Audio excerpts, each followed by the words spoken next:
السلام عليكم ورحمة الله وبركاته نحمده ونصلي على رسوله الكريم أما بعد فأعوذ بالله من الشيطان الرجيم بسم الله الرحمن الرحيم يومئذ تحدث أخبارها بأن ربك أوحى لها محترم হাজিরিন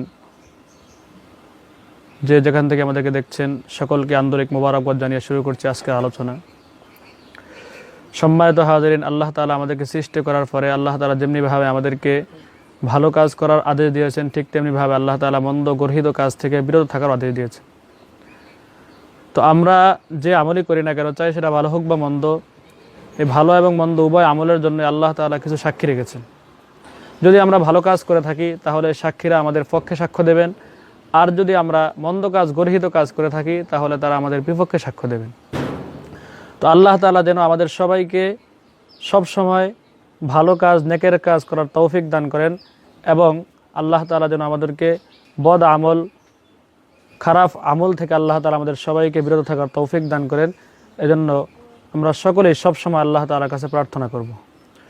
তো মুহতারাম হাজিরিন, কোরআন এবং হাদিস গবেষণা করে দেখা যায় যে সমস্ত সাক্ষী আল্লাহ তাআলা আমাদের জন্য রেখেছেন, এই সাক্ষীগুলো মোটামুটি 8 ধরনের। 1 নম্বরে বান্দার জন্য সাক্ষী হবেন জমিন। বান্দা যে অন্যায় কাজ করবে অথবা যে নেক কাজ করবে, যে জমিনে করবে, ওই জমিন আল্লাহ তাআলার দরবারে সেদিন সাক্ষ্য দিবে। যেমন আল্লাহ তাআলা পবিত্র কোরআনে ঘোষণা করেন, ইয়াউমাইযিন তুহাদ্দিসু আখবারাহা বিআন্না রাব্বাকা আওহা লাহা, যে জমিন সেদিন আল্লাহ তাআলার দরবারে সব কিছু সম্পর্কে বর্ণনা দিবে, কারণ তার রব তাকে আদেশ করেছে। ঠিক তেমনিভাবে 2 নম্বরে বান্দার জন্য সাক্ষী হবেন তার সময়।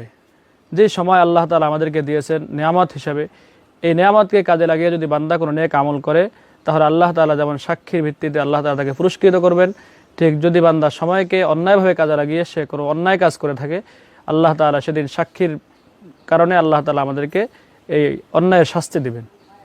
3 নম্বরে বান্দার জন্য তার সাক্ষ্য হিসেবে দাঁড়াবে তার জিহ্বা বা জবান। আল্লাহ তাআলা আমাদেরকে জবান দিয়েছেন, এই জবানের মাধ্যমে মানুষ অধিকাংশ কাজ করে থাকে। তো আল্লাহ তাআলা কিয়ামতের ময়দানে জবানকে আমাদের জন্য সাক্ষী হিসেবে দাঁড় করাবেন। 4 নম্বরে বান্দার অন্যান্য অঙ্গ প্রত্যঙ্গ আল্লাহর দরবারে সাক্ষ্য দিবে।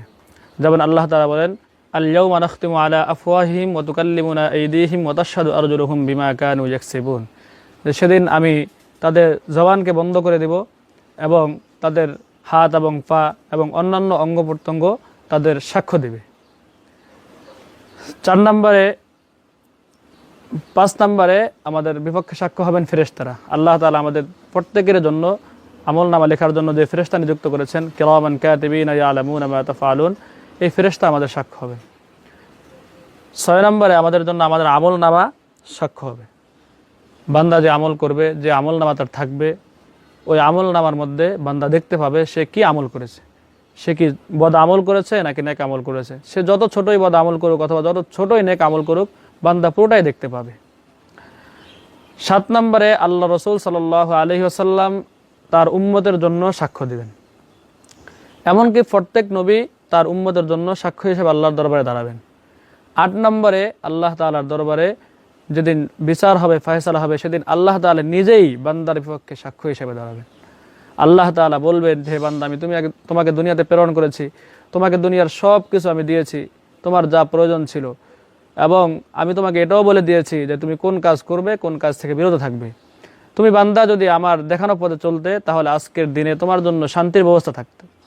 আর যেহেতু তুমি আজকে বদ আমল করেছো, এই বদ আমলের বদলা হিসেবে আমি আল্লাহ তোমাকে আজকে জাহান্নামে দিব। এজন্য মুহতারাম হাজিরিন, আমরা সকলেই যখন আমাদের গুনাহ করার ইচ্ছা জাগে অথবা আমরা গুনাহের প্রতি ধাবিত হই, তখন যেন আমরা সকলে এই কথা চিন্তা করি যে কিয়ামতের ময়দানে আল্লাহ তাআলার দরবারে যখন আমাদেরকে উপস্থিত করা হবে, তখন আমরা সকলেই অসহায় হয়ে পড়ব। আমাদের বিপক্ষে তখন অনেক সাক্ষী দাঁড়িয়ে যাবে, সেদিন আমাদের কি উপায় হবে?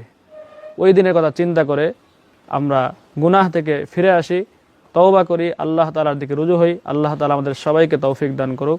আসসালামু আলাইকুম ওয়া রাহমাতুল্লাহি ওয়া বারাকাতুহু।